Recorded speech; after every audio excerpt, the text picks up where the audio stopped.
Hi, welcome back.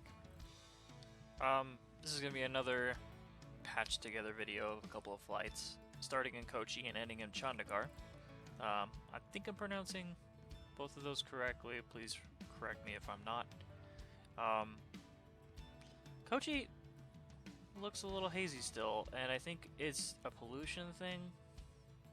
There are quite a few places here in India that are like this.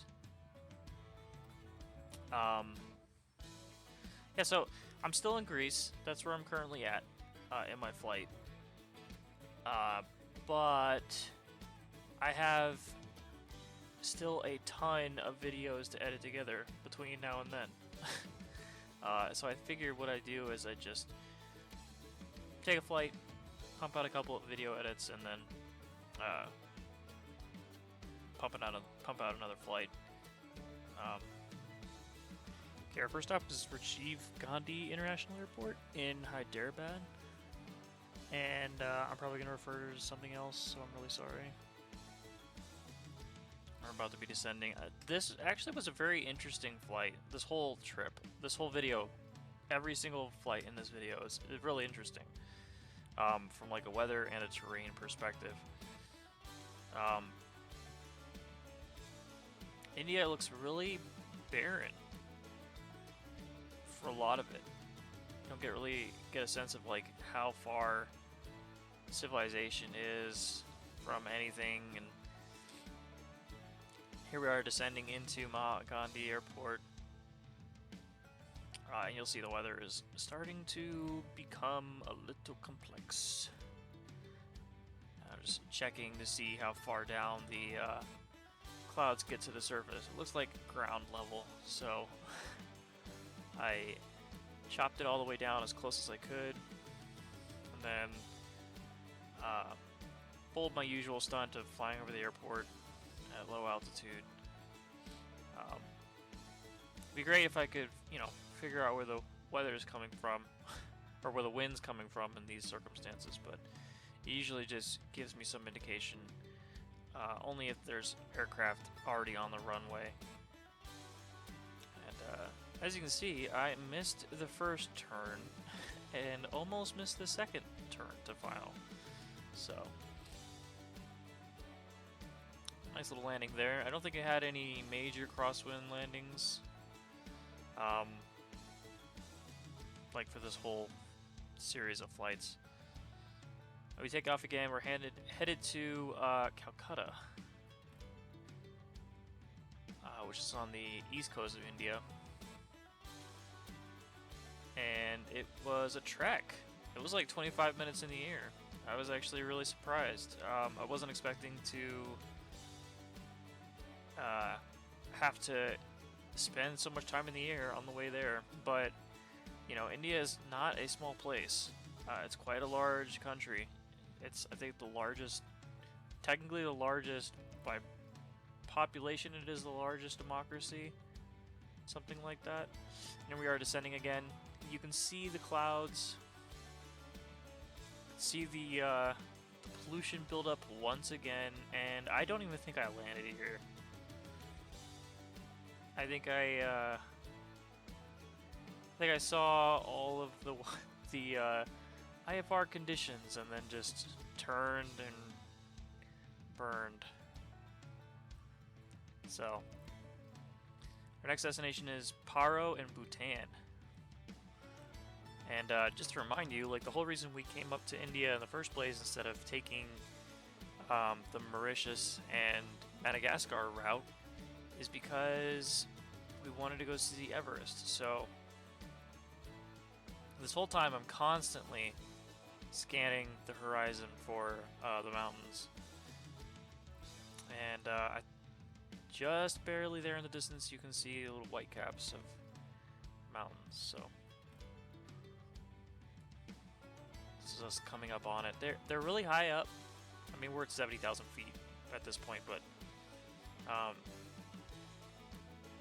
the only reason I climbed up so high, you don't get any more efficiency out of it, but you definitely, hopefully, can see more on the horizon. And Everest is there, like you can see it right there, but it wasn't really clear to me at the time, and still really isn't even now watching which one's which, because you'd think like Everest being the tallest mountain, it'd be easy to spot, but no, the Himalayas are all really tall.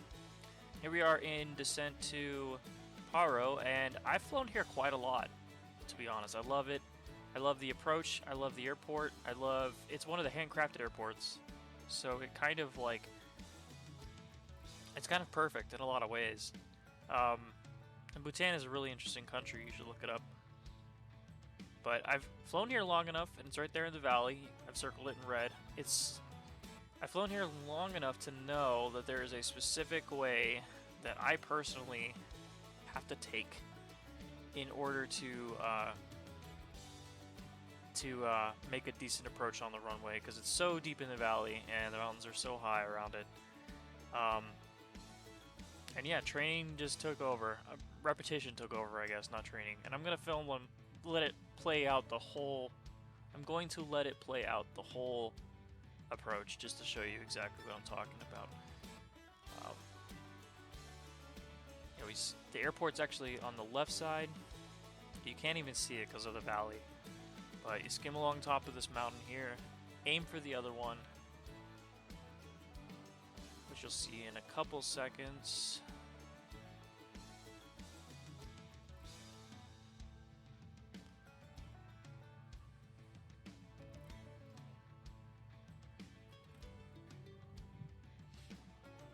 And the airport's still occluded at this point, so you don't really know where to come from, and any kind of traffic pattern that you go to do is bound by the limits of the mountain. So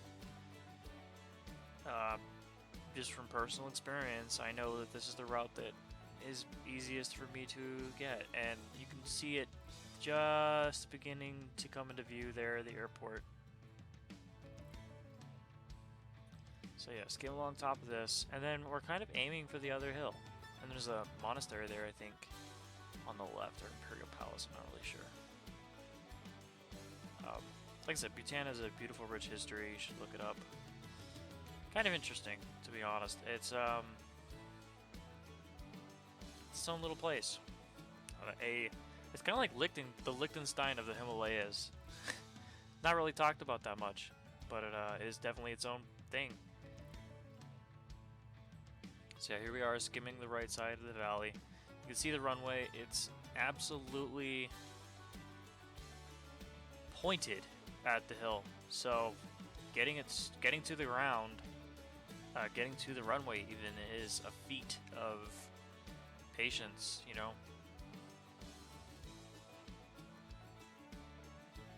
And here we go. I love this airport. I was going to include a video of me doing a little helicopter tour of it, but there isn't much there except for what you see here, so not a lot of point in doing that. And for some reason in VR, and it's probably just because of the resolution I'm rendering at, but the fences are really, really, really distracting. Give you a headache real quick. So yeah, here we are, turning into the airport. It's a gorgeous airport, handcrafted. You definitely should check it out.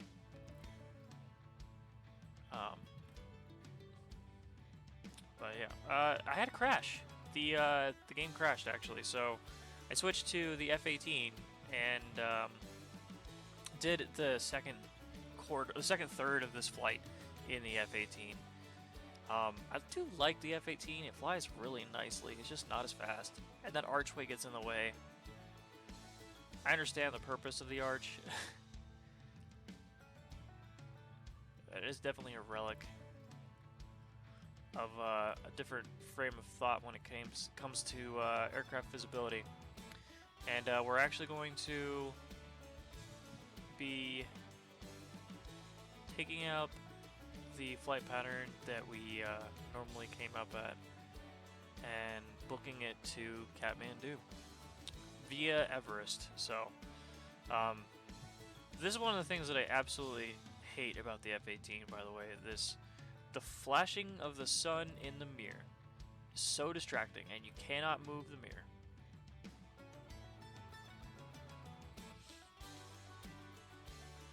The good thing about the F-18 though is that it is a stock aircraft, so it performs ridiculously well. And I don't mean like aircraft performance, I mean performance in general. Like CPU performance. You never have to worry about lag. Anyway, here we are at Everest, coming up on Everest, and yeah, look around. Tell me if you can tell which one's it. It's pretty much exactly the same height as everything else. It just happens to be the tallest by like, I don't even know, 100 feet maybe? I'm probably wrong about that completely, so don't quote me on that, please. Everest is actually really dirty. I don't know if a lot of people know this, but so many people come up there. So many people die up there, even. That and there's no way to get trash or people down, so they just leave them there. The dead bodies are literally they're literally landmarks for people to stop at and be aware of their progress at. So, and the trash, oh my God, it's like the world's tallest trash heap.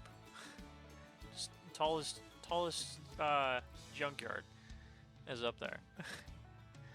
World's highest junkyard, Mount Everest, 2023.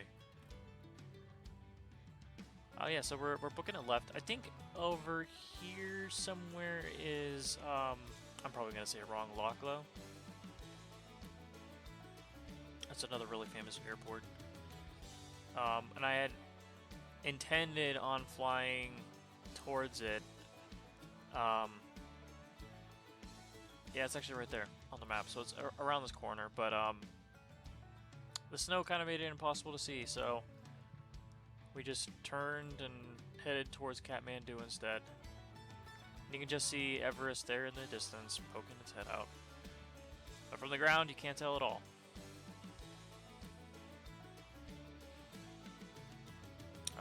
Yeah, so I came over Kathmandu and once again found haze. So I knew it was probably important that I land here anyway, so we're kind of skimming the ground, looking for the runway, and there it is. I'm looking out in the distance, trying to see what lines up with it, so that I can perhaps use some kind of landmark to come around it, and that's exactly what I did. There's that mountain out there, that peak. So we just turned the aircraft towards that, skimmed the top of the peak, and then dove back into the fog. But it was a little difficult to see still, even then. Yeah, it's unfortunate, but runways are always harder to see head-on than they are sideways. I mean, here we are, we're literally about to land on it, and you can barely see it. And I got lucky, to be honest, that the field was even close to being visible, considering the nonsense that we've been going through before. And this is the last flight for the F-18 this trip. We switched from the F-18 to the F-16 again, just because I knew this next flight was going to be a little bit iffy. We're planning on flying to Islamabad in Pakistan, but I actually gave up on that a little bit. I had intended on landing at an airport halfway, and I thought, you know, 3,000 or 4,000 feet, it should be pretty easy to land this aircraft at that, and I wasn't sure if the F-18 could make it. And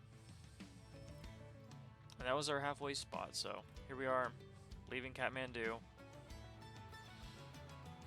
We're going to be cutting up the top of...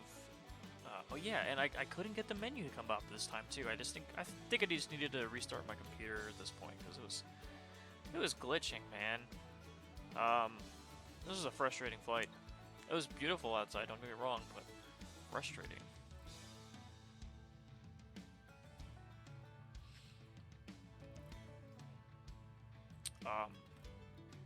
But yeah, as you'll see later, like, I changed my mind because we were supposed to make it to Islamabad, but I spent so much time looking for this next airport that it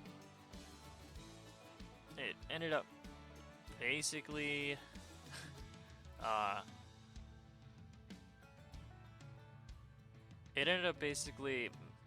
making it so that I had to land in Chandigarh.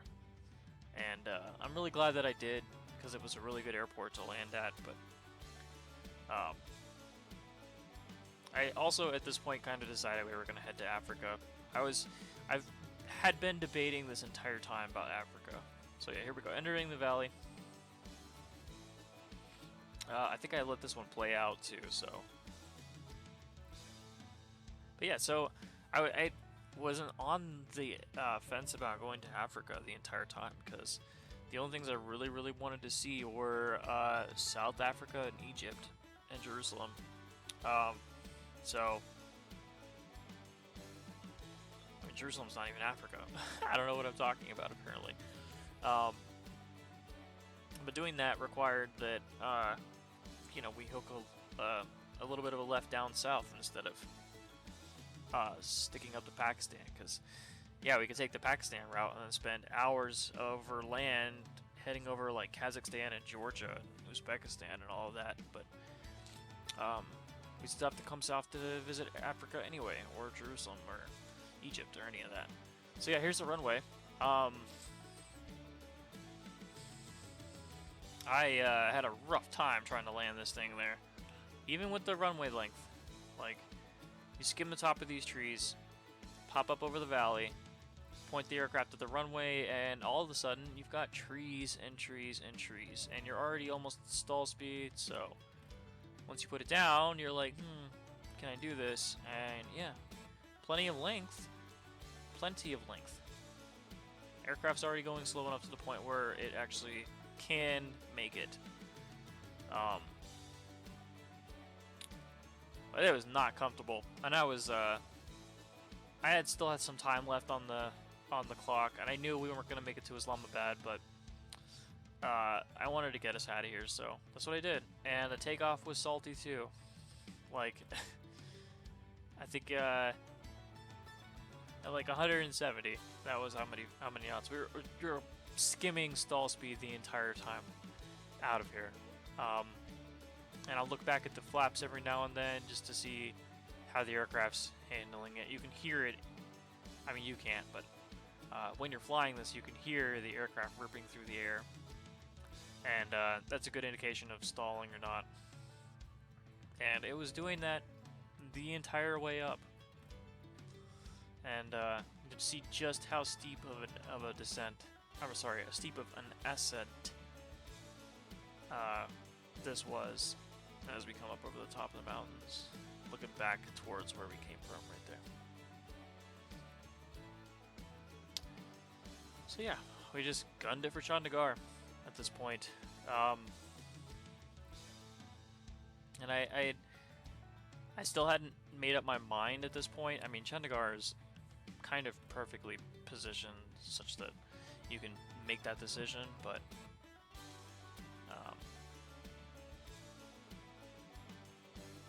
it was kind of already made up for me at this point. I'd flown through Islamabad on the first time I flew out here. I didn't necessarily want to fly the second. Oh yeah, this thing came up on below us. I thought it was the runway at first because of the angle to us, but too far or too close to us, and I think it's actually like a launch pad or something. I'll have to look it up. But here's Chandigarh Air Base. And due to the way that those aircraft are landed, are parked, I 100% guarantee this is a military base. Or at least partially a military base. So, I felt right at home. But we needed to get her down. And take an end to this flight, so there we go. Yeah, so